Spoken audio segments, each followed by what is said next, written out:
நடிகர் தியாகு அவர்கள். நடிகர் தியாகு என்றாலே கேப்டன் நினைவுக்கு வருவார். அந்த அளவிற்கு கேப்டன் மீது மிகுந்த மரியாதையும் நட்பையும் வைத்திருந்தவர் தான் நடிகர் தியாகு அவர்கள். நடிகர் தியாகு அவர்கள் ஆரம்பத்தில் சகலகலா மன்னன், இயக்குனர், தயாரிப்பாளர், நடிகர், இசையமைப்பாளர் என்று பன்முகத்தன்மை கொண்ட டி ராஜேந்தர் அவர்களுடைய ஒருதலை ராகம் என்ற படத்தில் நடிக்கத் தொடங்கினார். அதன் பிறகு பல்வேறு படங்களில் குணச்சித்திர நடிகராக, வில்லனாக, காமெடி நடிகராக தன்னை அடையாளப்படுத்தி கொண்ட நடிகர் தியாகு அவர்கள் கேப்டன் அவர்கள் ரசிகர் மன்றத்திலும் சில இடங்களில் பேசத் தொடங்கினார்கள். அதனால் கலைஞர் அவர்கள் இவர் விஜயகாந்த் ஆரம்பிக்கும் கட்சிக்கு போய்விடுவாரோ என்று கேட்கக்கூடிய அளவிற்கு ஆளாக்கப்பட்டார். காரணம், கலைஞர் மீது மிகுந்த மரியாதை உள்ளவர் தியாகு அவர்கள்.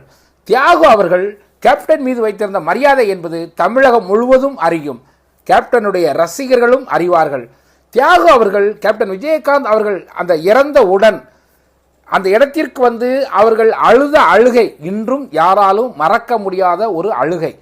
தியாகு அவர்கள் அன்று தழுதழுக்க, கண்களில் கண்ணீர் பெருக்க வந்து நின்ற நிலை இன்றும் கேப்டனுடைய தொண்டர்களுக்கும் கேப்டனுடைய ரசிகர்களுக்கும் மனதை விட்டு நீங்காத ஒரு காட்சியாக இருந்து கொண்டு இருக்கின்றன. இப்பொழுது வயது முதிர்வானாலும் தியாகு அவர்கள் இன்றும் தமிழ் சினிமாவின் ஒரு தலைசிறந்த நடிகராக இருந்து கொண்டுதான் இருக்கின்றார்.